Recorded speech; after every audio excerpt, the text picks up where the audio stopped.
കാരുണ്യത്തിന്റെ ഇത്തിരിവട്ടം കാത്തിരുന്ന വിനോദിനിക്കും മകൾ പ്രിയങ്കയ്ക്കും സഹായപ്രവാഹം. കുറ്റിക്കാടുകൾക്കിടയിൽ ഇടിഞ്ഞുപൊളിഞ്ഞ കൂരയിൽ കഴിയുന്ന ഈ അമ്മയുടെയും മകളുടെയും നരക ജീവിതകഥ സമൂഹത്തിന് മുന്നിൽ എത്തിച്ചത് ACV ന്യൂസ് ആയിരുന്നു.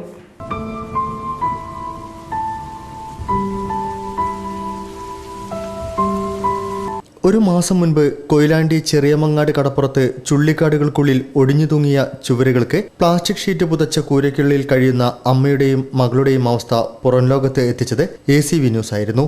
ക്യാമറമാൻ ശൈലേഷിനോടൊപ്പം ഞങ്ങൾ അവിടെ എത്തുമ്പോൾ താളം തെറ്റിയ 24-കാരിയെ മാറോടണച്ച് കണ്ണീരിന്റെ കാണാക്കയത്തിൽ രാവും പകലും തള്ളി നീക്കിയ വിനോദിനി ഇപ്പോൾ സന്തോഷവതിയാണ്. വർഷങ്ങൾക്ക് ശേഷം ഭർത്താവ് ഷൺമുഖത്തിന്റെ സഹപ്രവർത്തകർ സഹായവുമായി എത്തി. മുംബൈയിൽ എയർ ഇന്ത്യയിലായിരുന്നു ഷൺമുഖത്തിന് ജോലി.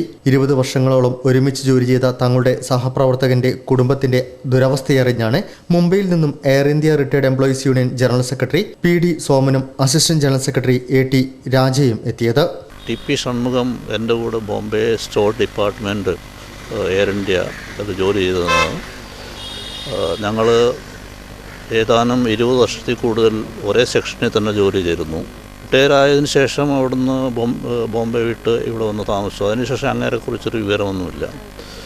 ബോംബെയിൽ ജോലി ചെയ്യുന്ന സമയത്ത് എയർ ഇന്ത്യ ക്വാർട്ടേഴ്സിൽ അങ്ങേർക്ക് ക്വാർട്ടേഴ്സെല്ലാം അലോട്ട് ചെയ്തിട്ടുണ്ടായിരുന്നു.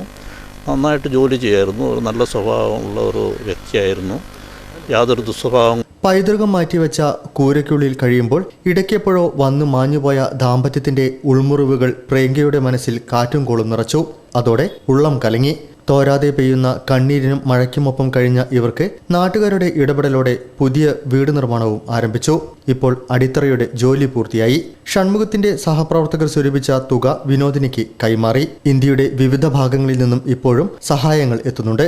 മുറുതെറ്റി കൈപ്പിടിയിലെത്തുന്ന വിധവാ പെൻഷനായ 800 രൂപ മാത്രമായിരുന്നു ഇവരുടെ വരുമാനം. ഒരു തരിവട്ടം പോലും വന്നു വീഴാത്ത ജീവിതത്തിന്റെ കൂരിരുട്ടിൽ നമ്മൾ കത്തിച്ചു വെച്ച ചെറിയൊരു തിരിനാളം ഇവരുടെ ജീവിതത്തെ പ്രകാശപൂരിതമാക്കിയതിൽ നമുക്കും അഭിമാനിക്കാം. സജീഷ് കുമാർ തറയിൽ, ACV ന്യൂസ്, കോഴിക്കോട്.